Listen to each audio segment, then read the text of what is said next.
rồi đèn bầu số này hả?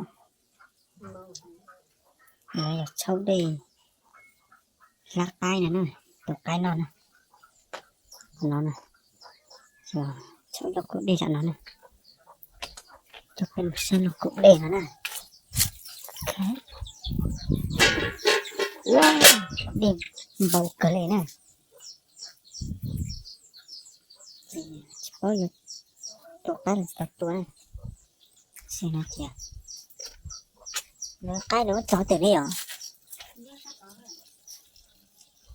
Bọc han cháu hay nè, chỉ cho phát cái nó nữa. Lên bầu à, của tôi to cái à? Nước sôi đấy chị ơi.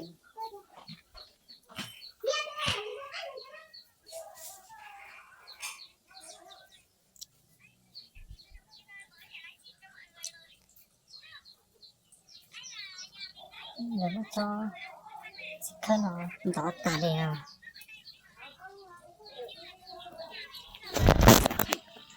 Xong nó có đường về cái canh đàn này.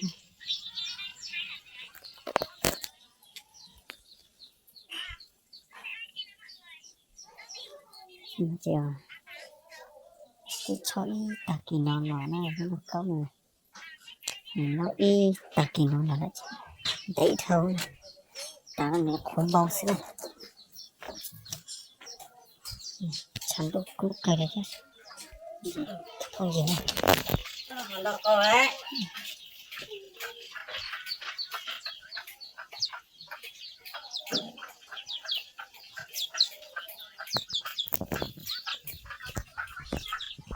cây đấy chẳng được đâu chứ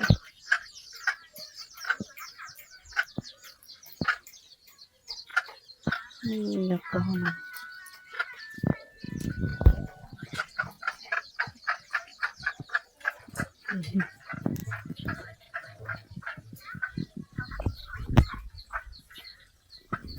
cốt thể việc phải nữa cũng thầu nó có cái trâu đó